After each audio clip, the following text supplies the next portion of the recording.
Welcome back to the CoDaKrew podcast. A few things to say before we start off. My co-host Swampnil is back, so welcome back, Swampnil.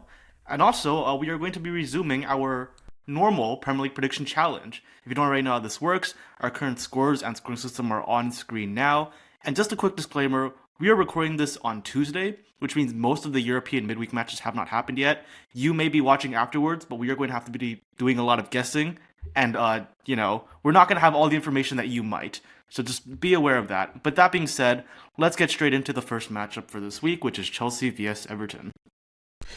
Chelsea are on a really weird trajectory right now for me. They are getting more structurally stable. I think the defense is more reliable for one. Chalobah and Fofana have settled into a surprisingly effective partnership. But as well, they are increasingly blunt in the final third.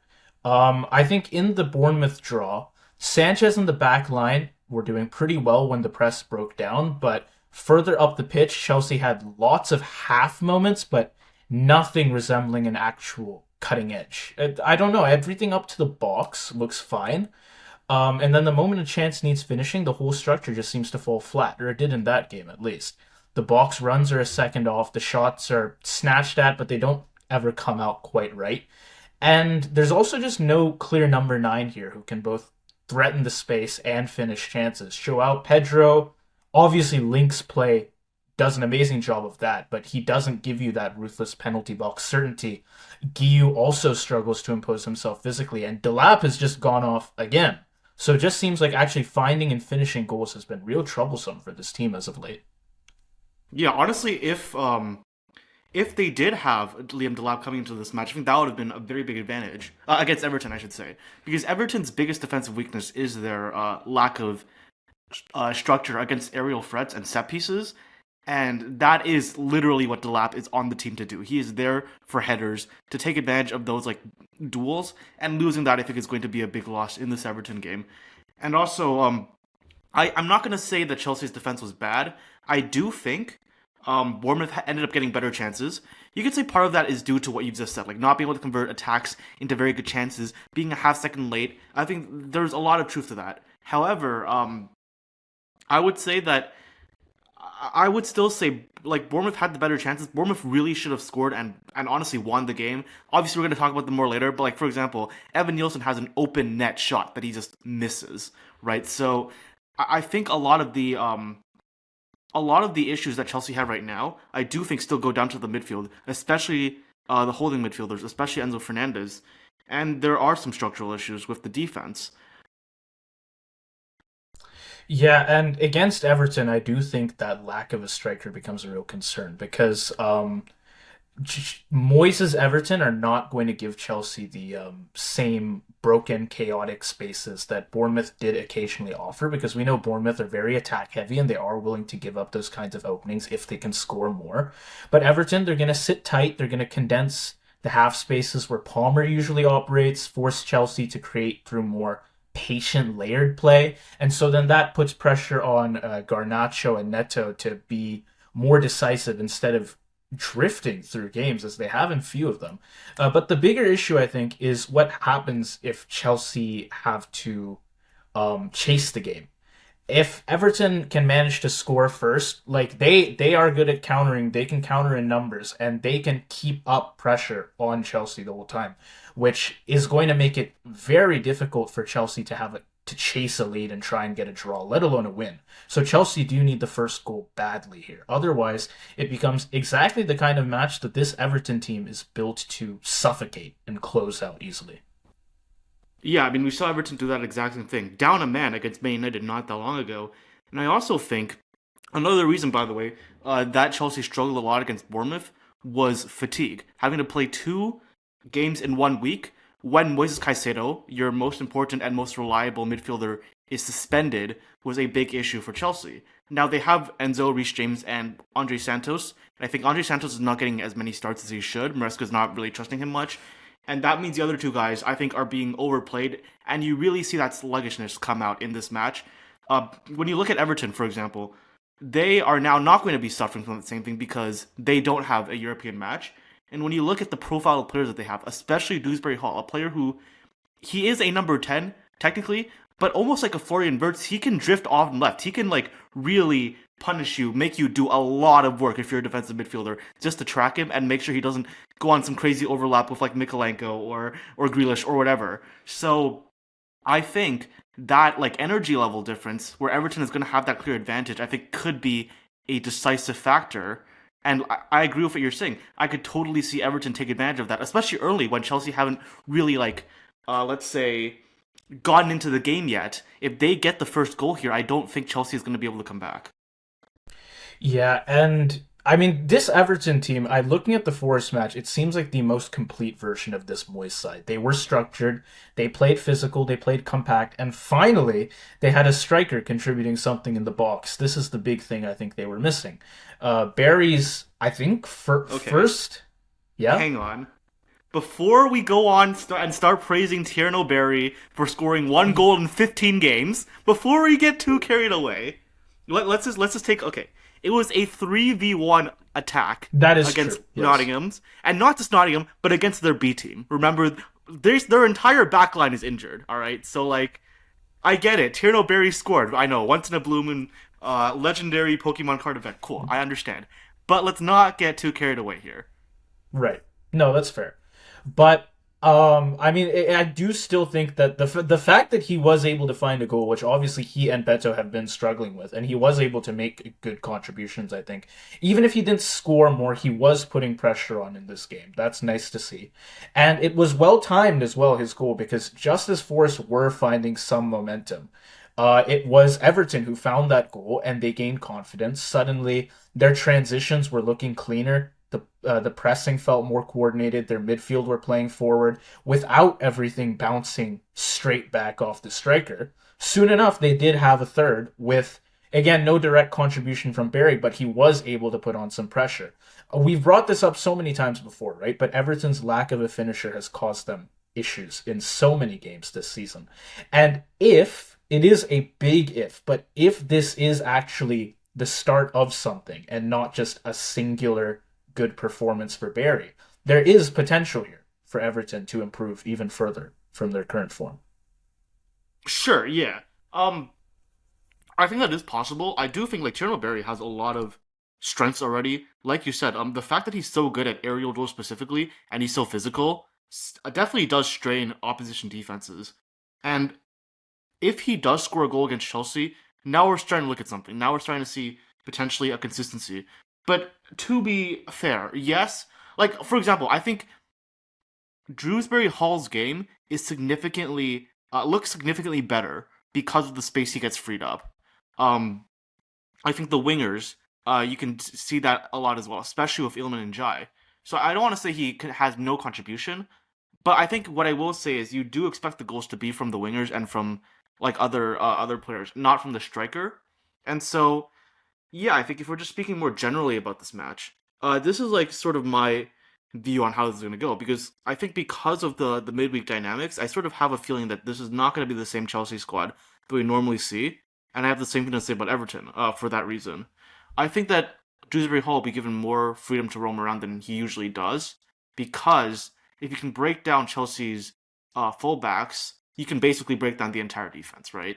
That is like they're Chelsea's fullbacks are so important to maintaining their defensive solidity, and if you can target that, like I think that is what Everton's going to try to do, especially because, like we're saying, we don't know that Tierno Barry is going to be consistent yet.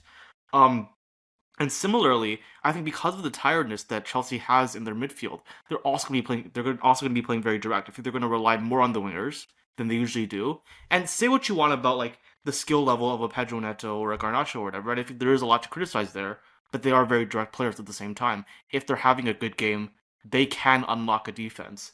So it's my prediction that this game is going to be very end to end. Yeah, yeah, no, that's perfectly fair. And I think Chelsea are going to play somewhat similarly to how they did in their last game. Everything up to the final third will look great, but they will have trouble finishing. Whereas for Everton, again, like I don't want to say that Barry is bound to have a good performance again. It could very much be a one game thing.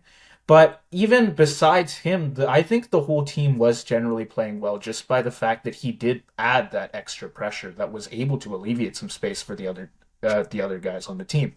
And so I think Chelsea, they're just playing a bit worse than they usually do. Everton are playing a bit better.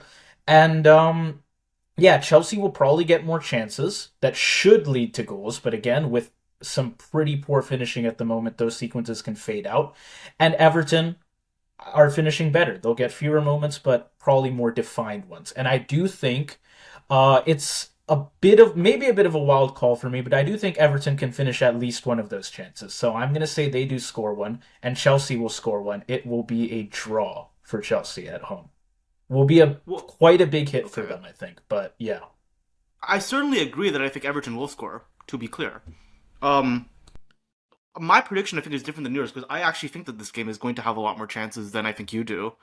In fact, I was tempted to say that there would be 5 goals in this game, but I think there are finishing issues with both of these teams that's going to make me tone that down a little bit.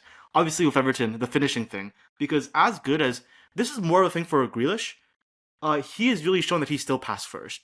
Like he's not gonna, he's gonna like he's a byline winger, you know, like that's like a very rare archetype nowadays in the Premier League, but very useful. And he's still gonna be reliant on other players to actually finish his chances. And I think Everton should be able to get 2 goals, but they'll get one.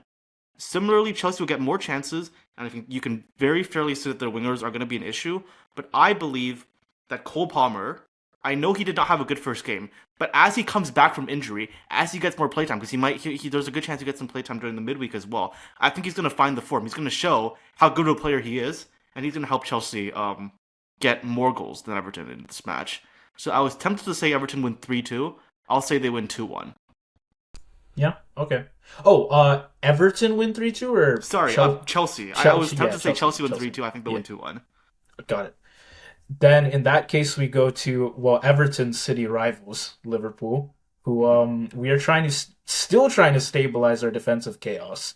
Right. And we have You're a trying to Brighton stabilize team. something else as well, I think. Yep, yep. We Yeah. have a You want to lot talk of about that? issues right now. You A want to talk lot about of that, issues right Scouser? now. You're the Liverpool fan in the room. You tell me. Are you Yeah, Team Slot or are you Team Salah? I'm Team Slot.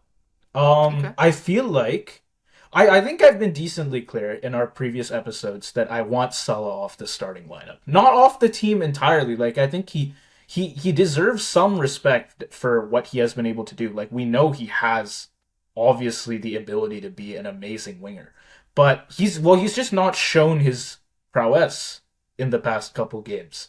So if like eventually with enough time where you're playing like complete shit, you've got to get off that lineup. And I was saying Slot's got to find the confidence to actually do that, take a club legend and take him off the starting lineup, and he did, and I applaud him for that. And like I get that Salah has committed lots of time and effort to this club, and he's gotten us out of some really shitty situations before. But yeah, he's been playing like crap for the whole season, man. To be fair, as well, practically everyone on the team has been Right. shit. But like if we have substitutes, like we have Chiesa who's been getting no play time, right? And I've been saying we gotta play this guy at some point. We have Ngamoa there as I think we well. should start him, honestly. Yeah, if we have other players available and the guy we've got on the right wing already is playing like trash, we should give the other guys a chance. And I ultimately like with enough games, with enough bad games, it doesn't matter to me what your legacy is. You've got to prove that you can play well at some point. I don't Yeah. remember if it was you or me who said this, but at some point earlier in the season, we said something like Liverpool have decided to spend like Man City. So if you want to Right. spend like Man City and you want to win like Man City, you have to man manage like Yeah, Man I think City. you said that I you've said got that. to have the Okay, confidence to take those big exactly. signings and take Right. them off when they're doing Pep bad. is Yeah. absolutely ruthless with getting players off the starting 11. So if that's the way you want to run your team, Slot has to do the exact same. Which is why before we actually get into the drama, because we haven't even talked about that yet, I also agree that Salah should be off the starting 11, and I think he can still absolutely contribute as a substitute because he definitely does give a different. He's definitely obviously very different tactically than Szoboszlai, who isn't even really a right winger.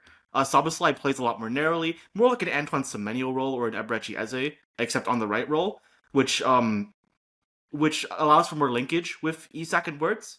But at the same time, you can argue maybe that's not what you want because Isak and Wirtz are not very good right now. Salah provides the isolation on the right, which also has its pros and cons. And I think I would almost treat it like a Joao Pedro and Liam Delap situation. To go back to Chelsea, right? I think different playstyles against different opponents is the strategy here, especially because Liverpool are in Europe. I mean, you're not going to win the Prem, but you could still win the UCL. So, like, there's still much to play for here. Um, but that being said, before I give my thoughts on the actual thing, though, I want to know. I think we should touch upon the drama because I know that's tangential, but like we kind of have to cover it. I think Yeah. Yeah. is okay. I guess two Should he stay or should questions. he go? Yeah. Two questions. I think one. I think it's pretty cut and dry what our answers to this. But obviously, is what Salah is doing justified? And also because it's not, what should Liverpool do about it? Should they suspend him? Should they sell him? Give him the Ronaldo treatment? What should Liverpool do in this situation? I mean, okay, well, first question, obviously, we both agree it's not justified given how he's been playing.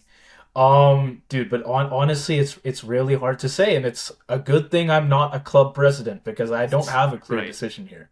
Um, I do think Fenway gave in to the hype a little bit, giving Salah, who, though obviously he played amazing last season, he is an aging player ultimately. Record-breaking season, just to be very Yeah, clear. it was an amazing season. I'm not gonna I can't sugarcoat that anymore, I think. But uh like a 2 year contract, that was a pretty big contract we gave him. I know it was him and Van Dyke who were kind of causing us a little bit of trouble in regards to contracts in like the middle of the season. And I guess Fenway did give in because it was like if we don't pay these two well, is it gonna screw up our whole season, perhaps cost us the title? Um I don't know. It's hard to say now because he got that contract obviously on the assumption that he would at least play well, not another record breaking season, but play well, and he hasn't.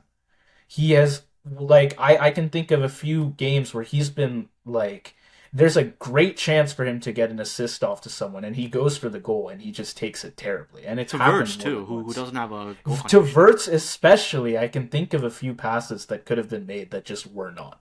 And Yeah, it didn't work out. And I don't know. You'd hope that he'd learn quickly from that and he'd be willing to give up some of the chances on goal, but he didn't really adapt to that very quickly. I think he was playing pretty poorly until the game where he finally got taken off the starting lineup. So, I don't think you should be playing him right now.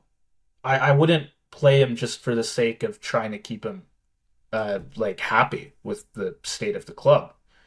And honestly, I guess if he wants to leave, let him leave. I I think don't. I should get back to the game, so I'm gonna answer my own Yeah. question, and also in the process of doing so, talk about this match. Okay. Um, one last season, Salah went to the press as well. Basically, he did something very similar to what he's doing now about the contract thing. He said, "I think." Right now, he's saying, "I think my days at Liverpool are numbered." Right? That's what he's saying. That's exactly what he said a year ago with the contract. That's literally like, I mean, not word for word, obviously, but bar for bar, what he was saying, the meaning of his words was exactly that. And you know what happened? It caused some tension. But what ended up happening was it lit a fire in Salah, and he continued the form he was on. I would say he improved, but there is no room for improvement with how good he was last season. But he was able to stick it out for the rest of the season, play amazingly, and secure that title for Liverpool. Similarly, we had a very similar situation. Salah and Klopp had a falling out a few years ago, and we saw what happened to Salah. He bounced back. I think Mo Salah, he you can make a lot of criticisms about his behavior, about like his childishness in the way he's handling all this. But I think it's objectively true that every time he's done this before, he bounces back and it makes him play better. And I think that's what's going to happen in this Brighton match. I'm not saying he's going to start. I don't think he will start, because of what's happened now. But at some point you have to play him because now you're playing 4 games in 2 weeks, right? Like I'm sorry, you can't just play Subslides right where every game. You can't like you have to do some rotating at some point. And when that happens, I think Mo Salah is gonna go on absolute takeover mode and carry Liverpool for this match. That's what I see happening. I mean, I'd love to see it. I don't know that I have as much confidence in him as you do, which maybe I should as a fan I of the think club. because I think the thing is because you're a fan, you can't say that. If you're a fan and you say that, you just sound biased. I have like, I No, but yeah, I'd love to see him come back, man. He's a club legend. And we gave him the contract anyways, so it's like it's not gonna hurt us if he starts playing well again, right? I wouldn't wish that he plays poorly and leaves. he definitely has a So path back into the starting 11, yeah, right? Because right. again, like this has happened before. I mean, yeah, I think Slot needs to, like we have said, Slot needs to play a bit more flexible. And well, to be fair, our like some of our injuries have made it so we already have to do quite a few rotations. But I think yeah, like you may as well give him a shot. That's fair. Yeah. I mean, Um, like again, I think you yeah. have to. I don't think Slot wants to, but I think he has no Yeah, choice because that's of all the like yeah, injuries. just outside of the football itself, there's just so much going on. I think you have to give him a chance. Yeah. Yeah. Um. That being said, though, so I will give some. I want to talk about Brighton a little bit as well. I think Danny Welbeck has maybe cooled off a little bit, but I think a player that we aren't giving enough, including ourselves. I haven't seen anyone talk about him at all, but including ourselves. But Bart Verbruggen, I think. When's the last time Bart Verbruggen had a bad match? I went back at the I went back Yeah. at the archives. I took a look. I would say you could argue I would say the latest day you could argue that he had a bad match was in October. I look back. He has I think for the last 2 months he has been shockingly consistent. Uh, and nobody is talking about it. I would That is say interesting too, because we talk a lot about goalkeepers actually. we Now do, that I yeah. think about it. Yeah, David like I feel Raya, like we Robin give a lot of Roos. respect to Yeah, but we bro. do not talk about Yeah, Verbruggen. we don't talk. You know what it is. I think it's because he doesn't make flashy saves. He's just a very like he reminds me of Schmeichel. I mean, obviously I'm a Leicester fan, so that's where I go. But you know what I'm trying to say here. Just a very solid keeper, not very flashy. Uh, he had his moments. Honestly, this is the reason why I even thought of it was because of that double save against West Ham, that he had last week. But I think we have to applaud his consistency because I think Brighton's defense in general has not looked the best at many times throughout these last 2 months. Um, I think Lewis Dunk and Paul Van Hecke in particular have been having like sort of off months, and that's been masked by Bart Verbruggen. I think like also nobody's talking about Brighton's defensive errors as of recent for the same reason. Dude, I mean, I just went on SofaScore by the way, and his strengths. Well, okay, first off, his weaknesses are no outstanding weaknesses, and his Well, yeah, I strengths are mean, just yeah, consistency. That yeah, is I mean that that's his sums it up right strengths, there. man. Yeah, that's Yeah, fair. no, yeah, yeah. Um, Yeah, I can't think of a game for the past little while where he's been especially bad. yeah. I I think he's like had like there was one game recently where he made a mistake, but he also made some good saves in that. I can't even remember what match it is now. My was brain is it blanking. maybe like a Villa? Was that the No, one? no, it was Or before that. it It was wasn't a very earlier high than scoring that, game. right? It was Yeah, earlier. There was one game where quite a bit. he made an unforced error, but then he redeemed himself by saving like a shot or two that should have went in. So Right. I Yeah. feel like we both subconsciously know what we're talking about. Maybe the comments will know No, what no, we're talking I about, can but think of yeah, there was like a last minute save I remember. I forget what yeah, game it was, yeah. but Okay, whatever. Maybe the um comments can fill us in, but yeah. yeah, somewhere out there in the He's ether. yeah, maybe part of the reason perhaps that we're not talking about him is because he's not like out he doesn't have an outstanding spotlight performance like Raya. But then That's he's true. never just like really bad either, right? So Yeah. there's never a match that we can say, oh, Brighton did shit here and it's Verbruggen's fault, And it was right? yeah, and Verbruggen, yeah, because I think if Breton do shit, then like like the Villa match, like there's nothing he can do. He's still not David Raya. Yeah. He's still not Courtois or whatever. But anyways, that's actually the thing. I think Verbruggen is going to do well in this match, but I think if I'm right about Mo Salah, he can just do the cutback, top bins. I'm sorry, like there's nothing you can do, right? That's sort of where I see this potentially going. Um, and yeah, I don't have a lot of logic to my prediction. Something just tells me we're gonna get like a 24-25 esque Liverpool performance, and they just get a 2-0 win off of two Mo Salah goals. Do I you think do you think then this could be where we start to pick up form again? Would this be like a jumping No, off because point? because right after this he's gonna go to AFCON. That's So true. It's kind of a no, reset. this Yes. is no, this is gonna be him. Like this is gonna be him keeping his legacy intact. Like he needs to do well here, so that he doesn't get remembered unfavorably. I think I that's what will this is. say that I do have a Liverpool win here. Okay. I know for the past few videos and a few fans who are also Liverpool fans have told me, don't predict a Liverpool win. You might just be jinxing it. Like I'll have a 3-1 and it'll go a 3-1 against Liverpool. So I've Right. said just like, oh, it's a 0-0 draw. It's a 1-1 draw. I will say that we win this one. I did like as well how we played against Inter for the most part earlier today. I'll be Uh, honest, I didn't get to see that. We it's are that's recording the yeah. day of before the comments flame me, but Right. That was only a few hours ago, to be fair. yeah. But I don't know. Our defense is still so iffy, so I'm not gonna say we keep a clean sheet. I'll give it a 2-1 win instead of a 2-0. That's okay. Maybe I shouldn't be saying that Brighton's attack is gonna not play well either, but I don't know. Like something, I don't have any logic behind what I'm saying. Yeah. So I'm sorry, Liverpool fans, if I just jinxed you, but it is what it is. We should get moving because we've done 2 matches and it's been 26 minutes. So we gotta go. We gotta go. To be fair, half Yo, of that was solid. before the episode, Swab and I were talking about. I feel like we don't have enough notes. I think this episode's gonna be too short, and we're 26 minutes and we've talked about 2 of the 10 matches. God, oh my Yep. god. Okay. Okay. Okay, Okay. Burnley v Fulham. Burnley. Burnley. Fulham. I think let's just go rapid fire. Burnley. All right. Here's my big problem with Burnley. They play pretty well and they just get jack shit out of their games, right? Yes. Um, Exactly. at Newcastle, Parker was furious at halftime because not the display wasn't poor, but like you had Perez's red card, Ugachuku's handball. It turned a genuinely I good think the red first card half was into the right play though, because it was either that or you just give Valenga a free goal. He's yeah, not that's missing that. fair. But ultimately, it was two bad moments, and it turned a genuinely good first half into just another uphill fight for them. They opened the match with confidence, even down to 10. They did not fold. Dubravka's saves kept them alive. Fleming came on with a point to prove, and they finished the match pressing for 2-2, pressing for a draw. But there's just a bad pattern here. It's solid structure, honest fight. They just don't find points. It's sad to see, honestly, but it obviously leaves them in a bad place for relegation fight, right?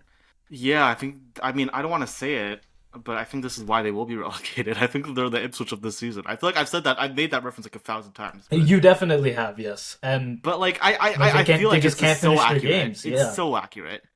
Um, yeah. I mean, like I think Zan Fleming is like almost like the Liam Delap. There's almost like a tactical similarity to it there as well. I don't know if that's just me speaking, but anyways, I will say I think Burnley do match up tactically speaking well in this match because Fulham's one of their biggest weaknesses is Sanderberg and just the midfield in general. The defensive midfield in general has been off this season. And if Burnley are to play well, it is going to still be through Josh Cullen, obviously. And I think this is a favorable matchup for Josh Cullen to cook. I will say, Burnley, I think recently have not been. The issue I see here is not even tactical. It's more so like they're failing to break down low blocks. Like people are playing low blocks against them, despite them being very good, and they don't know how to deal with that. I don't think Fulham are capable of doing that, so I think Burnley might actually get something out of this match. yeah. And I do think Fulham's attack hasn't been especially great. They are missing a bit of an edge. For long stretches against Palace, they did play the better football, but like they thought they'd taken the lead even when they had Bassey's header hit the post. Smith Rowe cleaned up the rebound, but I guess they got caught up in the build-up and it didn't work. But it's just they struggle to land the decisive punch. It's maybe not all too different from Burnley's issues ultimately. It's like they can't finish their games either. They do get the momentum, they just can't find the final play that they need. So the worry now for them is that this attractive but ultimately inconclusive attacking play that they have going, it's not just costing them points, it is dragging them back towards the relegation battle. Like they were looking pretty decent earlier in the season, but this is practically a relegation fight here, this game. For Fulham, I mean, if they lose here, it's that is a bad place for them I to would be just in say I the think they have table. Acuna on this team. They have Acuna on this roster and Harry Wilson. Okay. That's what I see. I was almost gonna say if you want to make compare them to Burnley, Harry Wilson is the Jaden Anthony of that roster. He has 6 goals in their last 7 matches, but I absolutely agree that nobody else on the offense is taking their load here, so to speak. Um, because we said we're rapid firing this, 1-1 draw is my prediction. I think we're going to see Yeah. Josh Cullen get an assist for Burnley's goal. I think we're going to see Harry Wilson score a goal for Fulham's goal. Because both teams are going to see this, and they're going to try to tactically do something about it, but they're not good enough to do anything. That very crude, but I just think Yeah. their managers are going to tell them to do all this stuff, and their players are not going to be able to execute. Right. I also have a 1-1 draw. I think Burnley, they'll still have that like frantic late game push, and sometimes they can force mistakes, and they can probably do that for Fulham. But yeah, Fulham are going to find chances earlier on, I think, that they just can't really finish all of them. So they'll find a goal. Actually, I want to change what I said. I mean, not the score, obviously, I can't do that. But I want Yeah. to say, not Josh Cullen assist. Sorry, Josh Cullen passes it to the attacker who gets fouled, and it's a penalty, and the penalty goes in. That's my prediction. It won't be Great. it won't be an open play Josh Cullen goal, but he'll create the penalty. Okay. Yeah, I mean Fulham can't finish chances and Burnley can't finish games, so neither side has quite the That edge. fire bar, by the way. Let me just say. 1-1 draw. 1-1 draw. Yeah. I'm honestly surprised. I thought I was gonna have a difference with you from the 1-1 draw, but we both went for it. Fair enough. No. Arsenal Wolves Okay. What? at Like the I Emirates, unfortunately. Okay. I'll preface this by saying whatever I talk about right now for Arsenal in their Villa loss is completely inapplicable to this game. Right. Let's just be very clear. It was a real gut punch, and I do want to say that it wasn't just a one-off. It was the third straight away match now where the Gunners have conceded first. Sunderland, Chelsea, now Villa. Each time there is a lapse in concentration, usually from a wide area delivery or a second ball, and suddenly Arsenal are having to chase. Um, and then when they do chase, I mean, if you look at the Villa game, like Eze was hesitant at the back post. Marino was struggling to build up in the first half, feeding that early deficit. The thing is, Arsenal do often respond well, but the fact that they're having those initial lapses are still forcing them into quite frantic game states rather than the controlled ones that they would hope for. And I mean, it's been quite an issue for them so far that they have had problems with away games. And if it continues to be a trend, it might start to undermine their title push. Not the quality of their football, which is almost always high, but just the quite unfortunate timing and nature of their own mistakes that is Right. causing them to be put under such high pressure. And it seems to me that all of that can basically be attributed to defensive injuries that they've had recently. Because when I think about why did they concede first in all three of those games, it all comes down to, in my opinion, they have to make some change to the tactical lineup because somebody got injured, or somebody got suspended, or whatever. And then it took a time for them to adjust. And in the first 45 minutes, they didn't adjust yet, and they concede the goal. But then they get better in the second half. You know, it works out in the end because their def is good. But in the first 45 minutes, exactly what you're saying, to take advantage because now they've had, I mean, what they've had Gabriel go out recently. They've had Saliba go out recently. They've had Mascara as well, which forces Ben White to play right back now. And now Calafiori is suspended, which means Miles Lewis Skelly is going to play again. Eze playing left wing for the first time in a while. Actually, that first goal that they score is because of a miscommunication between Eze and Calafiori.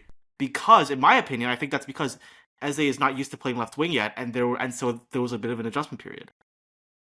It's the same thing every time, and it's not even their fault.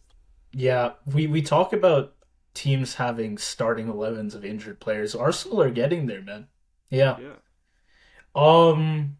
Okay. What do I even say about Wolves, Brig? They can't You score. don't have to say anything. It's okay. Yeah, there's nothing to say about Wolves. So that again, it's just the Arsenal issues. Like you do have to think about how does that affect their title race. But again, what I will say is, if there was a better team that were playing them here, you could think that maybe they can take advantage of some of this Also, uncertainty if they with weren't the playing at lineup. home, I think that's a big That's factor. another thing. If they were playing away against a better team, then this could be a pretty bad situation to be in. But they're at home against what is far and away the worst team in the league. So Yeah. I have a three. I don't know what you have. I have a 3-0 here. Yeah, me too. Um, okay. Yeah, I I think would have that's a said pretty 4-0 if there reasonable. wasn't the midweek, by the way. But Right. just because of some rotating, They like I they don't, they don't yeah, have quite the energy to get 4 goals over they don't Wolves. try to get 4 goals. I think like Right. maybe 3 goals in the first half, That's and also like they true. substitute Sometimes half the squad. Arsenal will just hold you to a 1-0 for the hell of it. But Yeah, I think not for the they hell of will it, be, for man management purposes. Like they will yeah, play a yeah. lot more. Which they've needed, Yeah, but they really have needed that as of yeah. late. Yeah, 3-0. It's Wolves. What can you say? All right. Palace versus City. Um. Okay, I'll talk about Palace first, and I do want to say I think Oliver Glasner has done some great stuff with this relatively limited Palace squad. I mean, they obviously don't have the depth of like an Arsenal or a City or a Liverpool, right? It is a squad that like you could argue should be exhausted by now. They don't. I mean, like They this is are their first exhausted. time. They're playing exhausted, and Yeah, they're still they getting are results. playing That's the crazy exhausted. part. This is their first time in Europe for so long. Again, they don't have that kind of depth. They've still got cup games too, I think. Against Fulham, they were playing without Sar, without Munoz, made very few subs, with the big one being a once again terrible Mateta getting taken off for Dude, Cristantis Uche. it's crazy. I don't even know who that guy is. I've never heard of that guy. I It hadn't is heard of so him. I'm gonna be crazy completely that honest with you. I Mateta thought he has been so bad, they subbed him for a player that even we have never heard of. I thought he played well. I It's thought he dark. played. It is dark Mateta when it happens. Mateta is doing the world a favor. He is helping us find the talents of the new generation, man. This is Exactly. wonderful. I mean, that Okay, guy didn't play very well, but yeah, yeah. This squad should not be worse than exhausted. I guess Mateta. Yeah. This squad should be exhausted by now, right? I mean they are. Yet they Yeah, continue to finish games stronger than their opponents do, including like this late push they had to overwhelm Fulham at Craven Cottage. Glasner tightened the midfield around the hour mark, partly to reduce the exposure on the transitions, but he also gave Adam Wharton a better platform to dictate the rhythm, and it worked. They absorbed the mid-game storm, and in the final 20 minutes, they wrestled the momentum back. And I think that is a really good thing for Palace. When most teams fade in those dying minutes, they remain organized, direct, lethal. They are still able to find many chances to score in those last bits of the game. And I think, yeah, that's a superpower for them, really. It is it was something that will shocking help to them through a me. lot of games. That match against Fulham was Yeah. so shocking because you could just see how tired Wharton and Mateta were. Or no, sorry, not Wharton and Mateta. Wharton and Kamada were. You could tell they were half second late to every defensive mistake, and just like I don't even know how they hung on to that. It like I would say for there were parts in the second half where I was like, okay, I'm just waiting for Fulham to score. Like that, it really felt like that. But they just weren't. Not only were they not, it wasn't that they weren't even finishing. It was like they were creating chances somehow with all the attacks they were doing. It was man, that was a really crazy game. Um, it is. Earlier in the season we were talking about Palace. Can Palace finish in the UCL? I mean, 15 games in, they're still top four. So I'm really seeing a level of staying power I didn't expect. I did not expect that Wharton can still that first goal. Not only does he get the assist, amazing find, the long ball that led up to that by him. Wow, this I have no words. I can't believe he's so visibly tired and he's still able to do that. Is just crazy to me. I mean, we've touted him before, right? He's a major part of this Palace roster doing as well as they are. Um, what can you say about them, man? They shouldn't be playing this well. They really shouldn't, but they are. Yeah. They're managing to get by, and they're doing it. They honestly play pretty convincingly, I think. Yes. For lots Like of these games. that's part of what makes it weird is that all the players individually, at least a lot of them are sluggish, but then as a team the unit still somehow works. Yeah, We should talk about City though. right. City, well, I mean both of these teams are playing in Europe in the midweek, and I would just say that Palace are a lot more affected by that than City are because City have a lot of depth. The reason Palace have this issue that we're talking about, by the way, is because, like for example, they don't have a replacement striker, or I guess they do have this youth player that we've never heard of. But like, you know what I'm trying to say? Like they essentially don't have backups in a lot of these positions, and that's a big issue, and that's obviously not the case for Man City. So that's the first thing. I think City is definitely going to dominate the midfield just because of that. Like, there's like Adam Ward can be as good as he wants, but there's just nothing you can do in that situation. Because what like he's going to be playing 3 days apparently before. I think Yeah, it's a 3 days gap between the Europa League and the and this Premier League game, and they're playing away. Uh they're going to Ireland. I guess it's not the biggest, but you know what I'm trying to say. Like they have to travel through. It's pretty rough, and I would say for City, the biggest thing we have to say is for a long time there was a narrative that Erling Haaland is the only guy that can score on this team. I said last week, watch out because Phil Foden is coming, and Phil Foden is here. Yeah, this is the big thing. This is the big takeaway, I think, for City. Not the fact even that they scored 3-0 against Sunderland, which Sunderland has been on good form. So that is a pretty big thing to be doing. Yeah, and But it was a lucky result to be fair. I think Sunderland hit the post twice in the second yeah, half. yeah, it could have been closer for sure. But again, who delivered those knockout blows? We've spoken so much about their over-reliance on Holland. So then Diaz and Guardiola scoring inside 4 minutes of each other really speaks to that push from Guardiola for new threats, having the center back step higher in stale phases of possession and having them initiate breakthroughs. And once you can crack open that barrier, you can get the chances flowing in. Uh, Ryan Cherky, I keep saying Rabona, Turkey Holland, but now it's going to be Turkey Foden as well, and that's yeah, crazy. Rabona assist to Foden, man. Underlining really just how quickly he has become one of the defining attackers on this team. And I know what Pep was saying. Oh, he should make sure he's keeping track of the basics. But like even Pep couldn't argue that this was a great play, right? He Yeah, is really coming into form for them. And so not only do City have more than one strong attacker right now, but they've also got a brilliant playmaker here. And with Madrid coming up, plus they've got league games against obviously I'm so Palace sad for that here. Madrid match, by the way. Yeah. Against Palace, and then what? They've got Chelsea within the next month.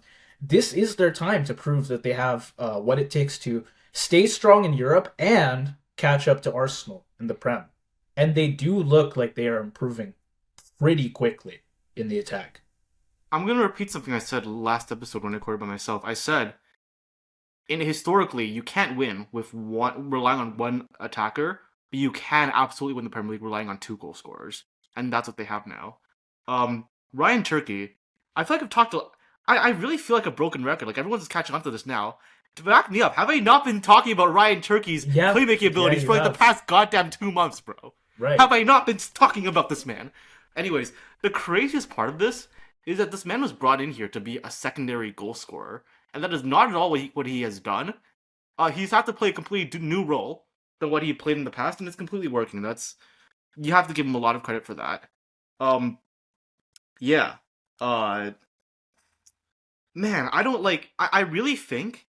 I think Arsenal are still going to win the Premier League. If I have to make a guess as of now, but like now you have like Phil Foden is going back in form, and now City are just 2 points away, and it's starting to feel like I've seen this script before. I've seen this play out before, and every time this happens, City ends up winning the Premier League.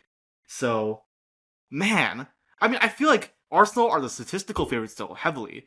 They are the logical favorites, I would say as well. But I'm not feeling good. I don't want City to win the Premier League because I want there to be league parity. I'm not feeling good. Yeah. Dude, it's not even like, bro, Arsenal have been consistent for so long, and they have one loss against what is, by the way, a Villa team that is in strong form right now. Third in the Premier Um, League. And the craziest part about that is that they started off they lost for their first 4 games in a row, and now they're 3 points off top. right. And they couldn't find a goal for so long, and now they're doing this, man. It, I mean, it's a big turnaround for them, but also it's just unfortunate for Arsenal that they have this one screw up, and City, as always, is just right on their tail, man. Right. It's like you said, it feels like it's happened too many times before at this point. But I mean, for this match, I'm gonna say Palace, they still look strong, but obviously there's no denying there's a drop in form and a drop in energy since when they beat City in the FA Cup, right? They've been worn out quite a bit. The attacking edge has thin, and meanwhile, City's attack is only getting better. So I think over 90 minutes, the depth and repetition of City's chance creation will tilt the match for them. I'm going to go 2-1 to City. They're not going to blow the game open, but they will be able to grind out a win here. Okay. I think I think this could very much be a game where Palace don't register a shot on target. I kind of see that happening. But I think they're I think they're going to park the bus. They can still be very defensively solid. They'll try to conserve as much energy as they can because they're basically playing on survival mode. Their defenders are amazing. Dean Henderson has been amazing. Shout out to the guy, by the way. He's also been very consistent. But he already gets some praise. So I feel like I don't have as much of a moral duty to talk about Dean Henderson. But yeah, I think City are really going to struggle to score. They still will because of how good their players are. I'm going to go for the City 1-0 win. Okay, yep, same margin. That's fair. Then in that case, we can go on to Nottingham and Nottingham and Tottenham. Sorry, and Forest had it was a bad game against Everton. But what I'm most concerned about is how quickly things went wrong. How completely their attacking conviction just evaporated after they went behind. 2 weeks removed from their dismantling of Liverpool. I think this was a regression into every bad habit Dyche has been You trying to know what they stamp say out. about West Ham, You think you're playing well, but you really just played West Ham. You think you're playing well, but you really just played Liverpool. Yeah, yeah, that is what it is this season so far. Um, I mean, again, it's like slow reactions to danger, clumsy wide defending, front four that never threatened to connect through the thirds. They just could not handle Everton's intensity. They couldn't put up much of their own. They lost every second ball, and their transitional structure basically fell apart the moment that own goal put them under pressure. It was a passive showing. What can I say? They felt like they were completely missing any personality, and it's unfortunate. They've worked so hard to escape the relegation fight, and it seems like they could be on a slide right back toward the drop zone if this continues. Hmm. Well, what I will say about it is they didn't play well, but they also did not give away a lot of chances. It was them just getting broken down, and I think that's worth mentioning because Tottenham just did beat Brentford, and they finally got that win that they were craving for so long. But I don't think it was because they played well. I think it was because Brentford was really tired from the midweek, and they gave away a bunch of chances. I don't think Nottingham's going to do that, even though they're not playing well. I think what I see happening is it's the same issue I've talked about a few times with Tottenham before. They really struggle with ball progression to their key players.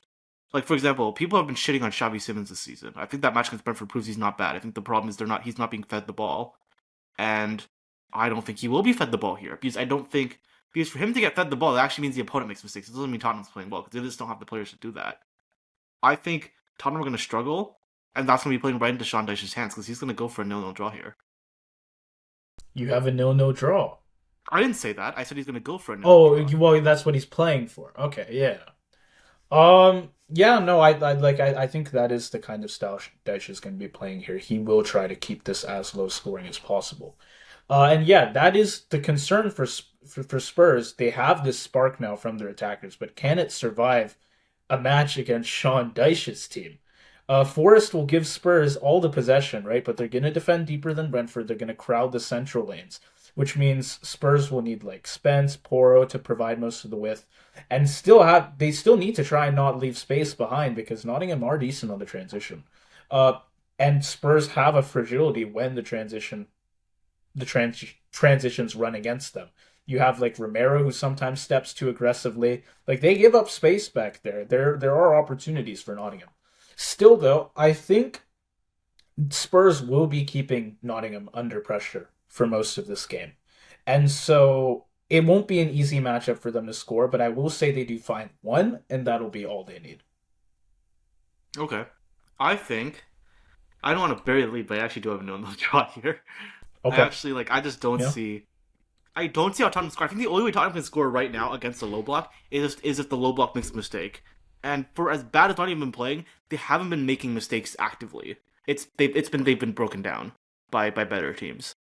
So that and the fact that it's at home, I think means I just think 0-0 draw Sean Dyche masterclass incoming. Yeah. Okay.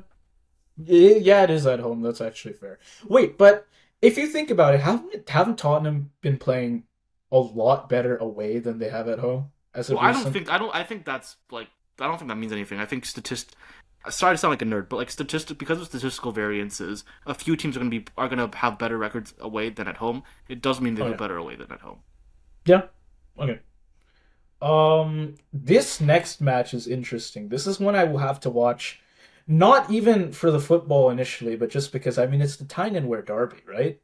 Sunderland, Newcastle. Yeah. I want to say we said at the start of the season that this is gonna be like the Tyne and Wear massacre, not the Tyne and Wear derby. We're wrong. It Right. actually will be the Tyne and Wear derby because Sunderland they've been playing Yeah, very they well this haven't season. like they've dropped off a bit. It's not going to be as dominant as we thought it would be. For Sunderland, yeah, it's the defeat. What made the defeat at City so frustrating for them is how sharply it has contrasted with how they've played in recent weeks. They went toe to toe with Liverpool at Anfield, and again, Liverpool hasn't been great, but Anfield are always a big energy boost for us. Pressed Chelsea into tons of mistakes, again, away at Stamford Bridge, and generally they've looked like they are very capable of soaking pressure and countering with precision. That's what they've shown across this whole season. But at the Etihad, they had some early goals and they had some early goals let in and they completely broke their rhythm. Sunderland were just too passive in the opening phase. They retreated deeper than usual and gave City center backs far too much time to step into shots or to connect play. And again, once Diaz and Vardio scored, the compactness that has really defined Sunderland's best games, it loosened up and they lost all But coordination. they had to. It had to loosen up. It wasn't. That's yeah, because they did have to attack, but then even on the attack, they didn't look very well coordinated. I guess by like second half they were looking better, but again, it was just such a slow start for them. Mhm. And like that made the gap between them and City painfully clear. Them and a I title chasing side. sure.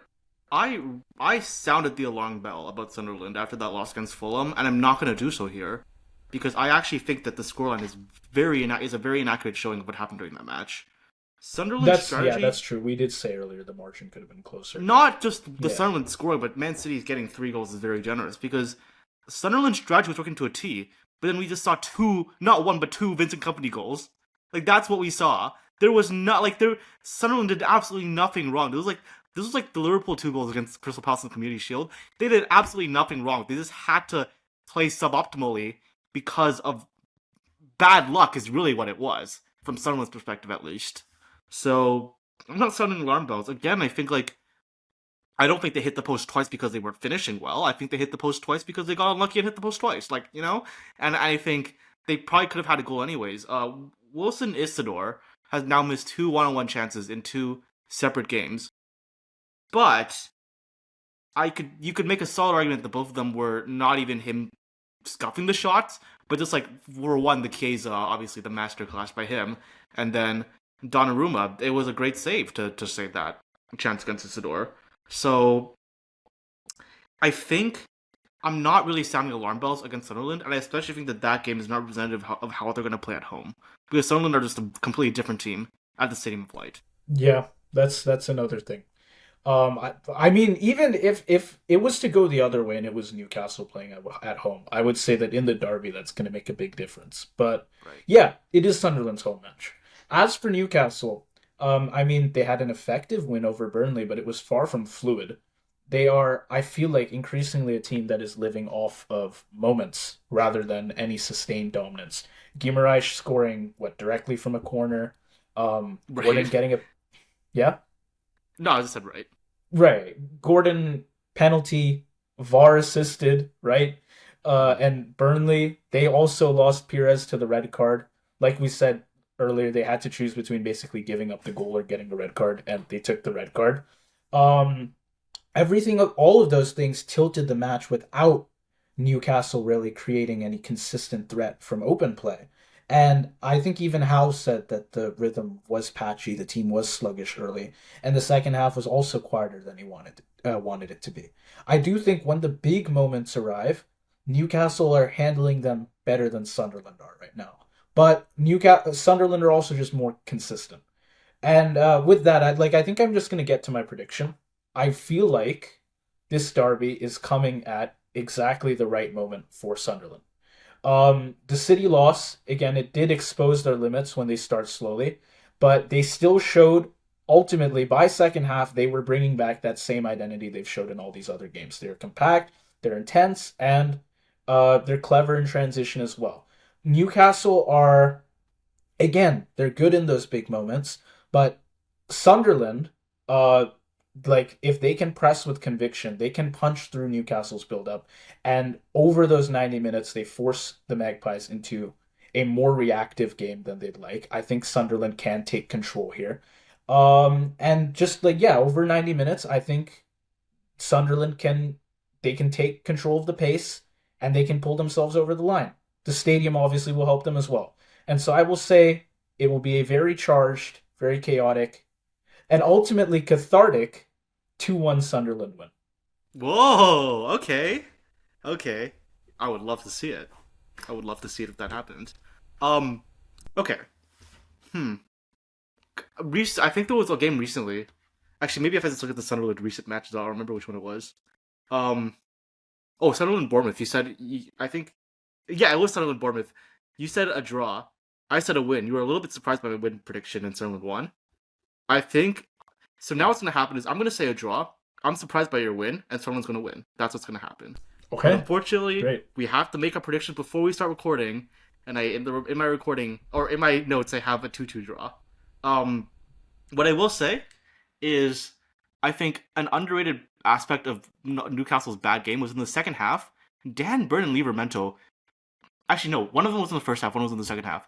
They just gave Burnley free chances. Like Livramento, for no reason, just passes the ball to Burnley. Like, here, have a shot. And then Burnley don't finish it because they're not good at finishing. And then in the second half, Dan Burn's like, okay, well, I'll give you another one. And then they miss again because it's Burnley.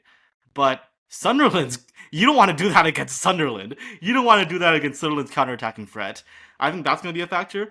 I think as good as Newcastle is in moments, good luck doing it on the Stadium of Light. It's different. Like, this is the 2025 equivalent of a rainy night in Stoke. It is just different, and especially in a derby, it is even more different. So, I could see this playing out like the Bournemouth match, where Newcastle get the first 2 goals, but Sunderland come back and get 2 more. Maybe they get 3 more. Maybe you'll be right. Or it's they get 1 and then Sunderland get 2. But I'm sticking to my original prediction. I think a 2-2 draw. Okay, yeah. I guess now we go on to, again, like I said earlier, it is a red hot Villa side. I want to say it's like their 10th win in 11 that they're looking for, as they 9 and now go 11, to I West think. Ham. Yeah, Ninth? 9 and 11. 9 and 11. Okay. That still being Um, said, they're still, by the way, you can flash this on the screen. In the last 11 Prem matches, Villa has gotten the most points with the 9 wins. So, and yeah, also I think they're now on 7 wins in a row as well. So, fair play to the villains. yeah. For West Ham, I think they do look a lot tougher than they were a month ago. Nuno coming in has helped, but they are still far too dependent on moments from either Bowen or Paqueta to threaten on the attacking end. The low block worked for long spells. Brighton didn't find much in open play, but because West Ham they could not sustain attacks or relieve pressure, the dam eventually cracked.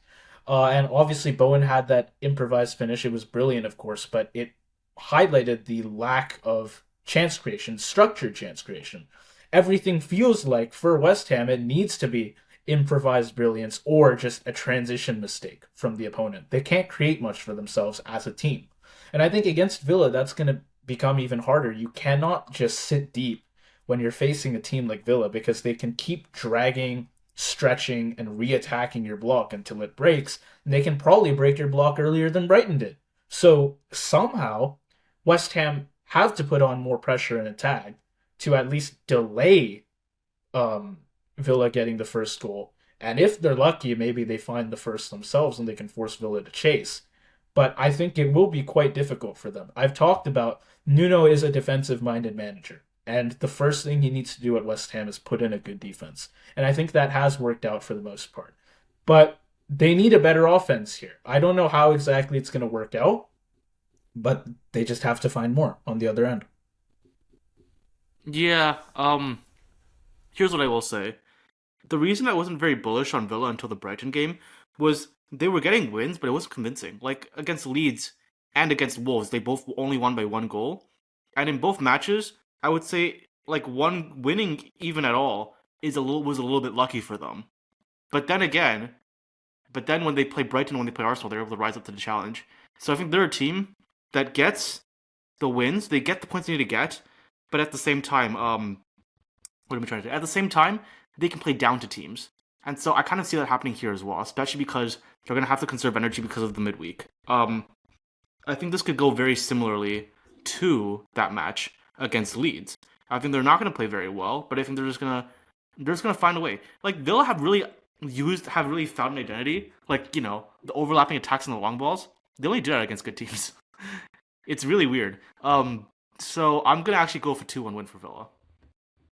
Okay, I was thinking then you might have the same score line as in the Leeds game. I am going to say it's the same margin, but I'll give it a 1-0 just because I don't have that much confidence in West Ham's attack. Again, it is really down right now. It is down to Bowen or Paqueta to find something for them if they want to go. And if you can manage to shut out those two, which I don't think, like I think Villa is competent. They can manage to do that. And if they can keep those two out, there's not much the rest of this West Ham team can do in terms of scoring. Um, yeah, Villa is precisely the type of opponent who can expose the limits of a team like West Ham that are just like defending, holding on for dear life. The low block can buy West Ham time, but unless Paqueta and Wilson can hold up the ball long enough to establish some attacking rhythm for them, it's going to be another match where Bowen just needs to make magic out of nothing. And Villa, they just have more control over their games. So I think they will have a patient 1-0 win. That is what I'll say for them. Fair enough. I think we basically have the same logic here, at least. So yeah, sure. It could, I mean, like it could also end up like the Wolves game. So yeah. Um. Well, I just move on. I guess I don't really like. There's Yeah, not much to yeah. say. This is one of the games that I just don't really have a lot of notes for. I mean, okay, Brentford. Similar to what I just said about West Ham's last game, Brentford, they had a good defensive structure in their game versus Spurs, but they offered almost nothing with the ball. And particularly for Brentford, they do not show a reliable attacking identity away from home. They really have trouble away from home. For all of Igor Thiago's flashes, he was and has been feeding almost entirely on half chances, long balls, and broken play. Damsgaard was also smothered. The midfield couldn't advance attacks, and the press was always one or two steps slower than Spurs' rotations were. Fortunately, Brentford are at home for this game, but then they're also against Leeds, who really thrive in those messy transitional portions of matches. So Brentford cannot afford another passive, reactive start like they had against Spurs. They'll probably be given a bit more of the ball here by Leeds too, and so they need to take that and actually find some control and find some chances. I think what's okay. We should talk about Leeds as well because I think the Leeds story is a little bit more remarkable. So let's flash back, right? Right. Yeah. Three matches ago, um, 3 matches ago, Daniel Farka was on the way out. He was about to get sacked. But then in those 3 matches, well, first off, okay, let's start. So in Man City, first half to get dominated. He switches to a 3-5-2, and Leeds almost go back and get a draw. Last minute goal, obviously, for Man City. I think was it Vardiol or Foden who scored the last minute? It was a Foden. second Foden goal, I want to It was say. a second Foden goal assisted by who? Who got that assist over there? Who got that assist? Who was that? Who was that? Yep. Hmm. Yep. Anyways, Yep. Tricky play. and then after that, they beat Chelsea dominantly, beat Chelsea with the same system, and then against Liverpool they get a crazy 3-3 draw. I don't know what to say with that 3-3, bro. I do not know what to say with the 3-3, man. I The mean, thing they were is, until very recently, I was saying Leeds is going to get relegated because I just see them. This is a radical transformation. Like Leeds are going to play 3-5-2 for the rest of the season now. Like there's you can't like how can you argue with that string of results? That last what would it be? 225 minutes. The last 225 minutes that we've seen from Leeds, completely different team. like when we did our table predictions video at the start of the season, I think we each had Leeds as the only promoted team staying up. Now, obviously, we can expect that Sunderland are staying up, right? But Right. Even this whole season, it's been kind of uncertain what's going to happen with Leeds. We were thinking Burnley have a pretty good chance of going down. It still seems like that's the case now, but Leeds are kind of all over the place. But yeah, like you said, they've had a big turnaround where rather than like they have a what was the game, the very first game? I want to say it was against Everton, where it was really scrappy, but no one was finding any goals, and eventually they had, I want to say it was a penalty at the end to win it. Um, well, they're still staying in these games. They're going toe to toe with the other team, but like they're finding a lot of goals all of a sudden. Uh, again, it was like what Liverpool went up 2-0. Leeds, they still have that fight in them. They go down 2-0, but maybe with the help of their home stadium as well, they managed to make a comeback. And then Liverpool get a third, and Leeds are still there to score again. So I think even though like the base thing there, which is that like they are really able to stay in these games, that has not changed. But the difference is now they really can find a lot more on the offense. And so even against a team that is able to rack up the scoring, Leeds can still trail them. They can keep track. And yeah, I guess you really cannot be safe with any like 2 or 3 goal lead against this team. Yeah. I think okay. Here's the thing though. I like the system, by the way. I don't think they should change the system for this match. That's not what I'm saying. That being said, um, it works very well because when you have the variable fullbacks, like I should say wingbacks, really, there's a lot more space for the midfielders to just cook, and that's the thing. Like their best players are like Anton Stach, Al Tanaka, Ethan Impadu. They're getting like this is the first time that they're really getting to show their strengths as much as possible. The issue with that, of course, is that leaves you very vulnerable in transition on the counter against teams with strong wing attacks. Notice how I just described Brentford. So this is a horrible tactical matchup, I think, for Leeds, and I think Brentford are going to take advantage. I know they haven't been playing well recently, but this is their bread and butter. It doesn't matter what form they're on, they can and forever will be able to counterattack. Yeah, I'm just gonna say, like Leeds can still find some moments. I mean, Calvert-Lewin is in form. Tanaka and Stash can give them some bite, but without the Elland Road momentum factor behind them, I think they will lose some punch. And yeah, like you said, Brentford, they have a great structure to face up against Leeds, and they will lean on that. They will slow the game down, hopefully give Igor Thiago the proper service that he has been starved of. And I'm going to say he finds at least 1 goal here, and they win 2-1. I think Leeds do have the attacking threats, but Brentford will just find more here. Yeah. Uh I totally agree, by the way. So I think Leeds are gonna get a goal for this, but I think Brentford get two. I don't know. I think Brentford. This is like one of those things where if Leeds don't score, Brentford 1-0. If Leeds do score 2-1 or 3-2 or Yeah, 4-3, I you will play say for the Brentford. margin, right? Yeah, not to swing for March, but I think that is what's gonna happen. I think Yeah, I think that's completely like if Leeds score, Brentford can get one back, and they exactly can that's just what I'm keep going. saying. Yeah, So I think I'm gonna just go for 2-1, but I'm pretty confident Brentford win by 1 goal. I don't know. yeah. I just hope that Okay, doesn't cause them to revert back because that's not what they. That's not the message. Again, right. I'd like to see them stay up still. That would be nice. Yeah, yeah, and it's much more fun, fluid, tactical style that they play like this. yeah. Okay. Last game of the week we have Man U versus Bournemouth. I think starting with Man U, Amram has been working hard at restoring United's vertical tempo. And obviously, it was a win against Wolves, right? So you can't say too much there. But I think we did see some of the fruits of his labor. Dallo was flying forward and Buemo attacking space early. Cunha triggering lots of counters against his former team.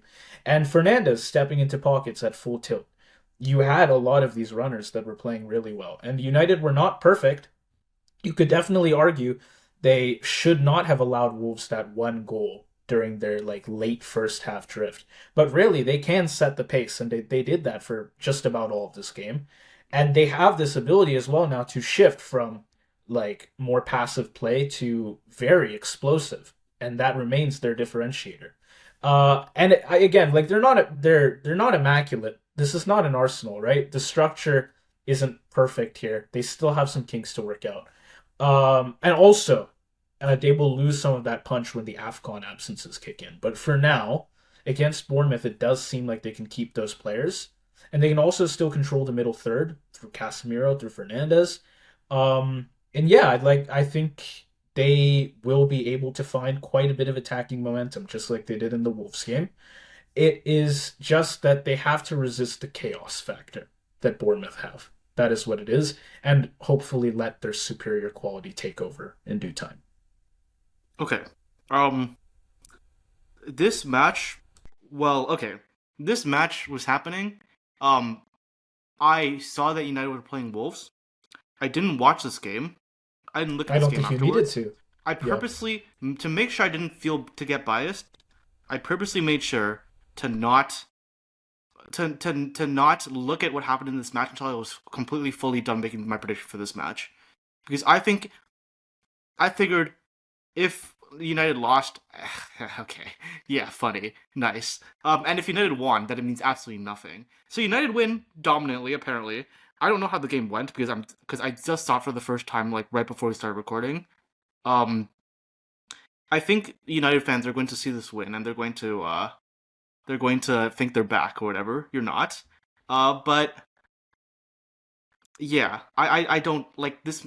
I'm trying. That game has zero weight for me. Is what I'm trying to say. That game means absolutely nothing. Um, I see that Cunha's back, so that's nice, but functionally nothing. Yeah, there's not much. I mean, we did Arsenal versus Wolves and we skipped over Wolves, right? Yeah, So sorry to the Wolves fans, but unfortunately your team is a bit of a non-factor at the moment. yeah. So Um, yeah, I don't know that's what to fair. say. We can't take too much of. I mean, I guess we can just go to Bournemouth then. Okay. Uh, I mean, I actually do have yeah, one thing to I say about United because it's not that I yeah. didn't like talk about. It's not that I didn't have notes about them. It's just that like I made my notes about United, not what purposely not looking at the Wolves game at all. Um, actually, I do want to say one thing uh about United. I think Lissandro Martinez is probably going to start now, right? I have to imagine, and I think that's going Yeah, to be a big yeah. factor because I will say United's defense has been I don't. I think I saw Aiden Heaven got a relatively high score. So maybe he played well against Wolves. I don't know, but again I have to tell you that he's not ready for prime time against a good squad. So you can't play him against Bournemouth. I'm sorry, that would be suicidal, and I don't think they won't have to, and they won't. Wolves games are now just practice for the youngsters. Yeah, That is what this is. Damn. It's rough. unfortunate. It's Damn. really unfortunate. Um, that's Wolves for you. Okay, Bournemouth. I think the focus for Bournemouth is simple here. They need to rediscover their final action because everything else against Chelsea was exactly what I expect Iriola would have wanted. The press was sharp, the defensive line was aggressive, just as this whole team tries to be. And they did have an edge in XG, and I think it showed that like they were able to manufacture some danger. But it is that penalty box touch that remains their problem. Um, Evan Nilsson found great positions, but he lacked conviction. Tavernier repeatedly carried Bournemouth into strong moments, only for the last pass or shot to fizzle out. And I think Bournemouth will get more opportunities here against United, who concede territory more willingly than Chelsea, and they occasionally do lose duels around their own box. But unless they start finishing the chances their movement creates, all these structural improvements that Bournemouth have had will not mean anything on the scoreline. So that is the main thing for me is they just have to fix their finishing. I agree, but I think this was always inevitably going to be the issue because they have the City issue. Last season, I praised Bournemouth repeatedly for the fact that like of their front four, like one or two guys would step up every match. Now it's just Semenyo, and Semenyo has been having. The thing is, like his passing and his placement, like his tactically, he's still been brilliant. But he just for whatever reason hasn't scored in the past two matches or three or whatever it is. Interestingly, I think he did get a goal that was called off, so quite unfortunate. And also, should have had an assist, but man, Evan Nielsen, I would have scored that. Like, what are we doing? Um, so it's really unfortunate. I think Bournemouth, if Bournemouth's attack, like the other three attackers, played the same way they did last season, Bournemouth would have had much better results in their last few matches. But that's just not the case. And Semenyo not being as clinical as was before, I think that's going to be a big loss coming to this match. It has been now like 4 or 5 games that he has not scored in the league. I want to say maybe the Nottingham win was the earliest one. They had like a Tavernier goal and a Krupi goal, but Semenyo did not score there, and I don't think he scored since. Yeah, Yeah, no, I think you're right. he was obviously very consistent at the start of the season, and he really was pulling them up. While the table was close at the time, that meant that he was pulling Bournemouth up many positions in the standings with his scoring. The thing And is, now like, that it's not that he's even playing badly. Like, he should have a lot more assists than he does, but like his teammates are not finishing the crosses he puts in. right now that things, I mean, like he's setting up chances, but they aren't going perfectly, and he's not quite finding the goals either. Uh, yeah, their form has just dropped off. It's not like they've not fallen apart. This Bournemouth squad, they can still make chances. It's just not going as well. That's all it is, really. And so Yeah, they're having some games now that are not what they'd hoped for. They want those very aggressive games where it's like you can score however much you want as long as we can get one more goal than you. But they'd hope for more than like a 1-0 or a 0-0 draw, right? Um, against I don't or know. they, It's not against quite going to Chelsea, they their. would have wanted a win Yeah, and should have gone a win. Yeah, it's not quite in their favor though, because they're just not playing as well all around. The performance is a bit lowered, and so things aren't quite working out. I think we've said before, right, that the structure has been perfect for Semenyo with this Bournemouth team, and like that really allowed him to do what he was doing at the start of the season and going crazy with scoring. But like that does mean that this team is very interconnected, especially in terms of attacking. And so I do think if like one person drops off, it can cause quite the butterfly effect for the other guys on there. yes, okay. Um, yeah, so Um, like I can't even really pinpoint a source for why Bournemouth are doing worse now. I It's honestly no, I just think it's just because like teams are adapting to it, but Semenyo is good enough that he can adapt back. But then, yeah, like, he but should have then more his assists now. That's teammates it. That's kind of actually need to it. do more. Because Yeah. it's not like the rest of the team is only starting to have finishing problems now. Like they just haven't been finishing from the start of the season. Yeah. Okay, dude, what to say with this game then? I feel like this could go a couple different ways. Again, it's hard to make a call with Man U when their last game was a great game, but it was against Wolves, right? But they are coming in with some momentum. I do think their form, even outside of that Wolves game, is good, and more importantly, their attacking structure is like they're looking pretty strong right now. And obviously Bournemouth's threat in broken play, especially through like Semenyo, through Tavernier, is a big threat that you cannot simply dismiss. And I think the Cherries are lively enough that they can land a goal. But over 90 minutes, I think Amram's side, they just create more decisive moments. I don't know how well the finishing is going to be for either of these teams, but I think Man U gets more of the chances, and they eventually get a 2-1 win. Yeah. I would say like I think United. I again like I don't feel convinced by their offense at all. Um, like okay, I have to see how Cunha plays here, but I just think that always, no matter what, like whenever a player gets injured and he comes back, it's always gonna take a little bit of time for him to adjust. So I do think United are gonna win. I agree with you. I think they're gonna score a goal. I think it's gonna be a 1-0 though. Again, like we have the same margin, but like I think Bournemouth are gonna fail to score chances. I could see this being like a game where they have a similar amount of chances or even more.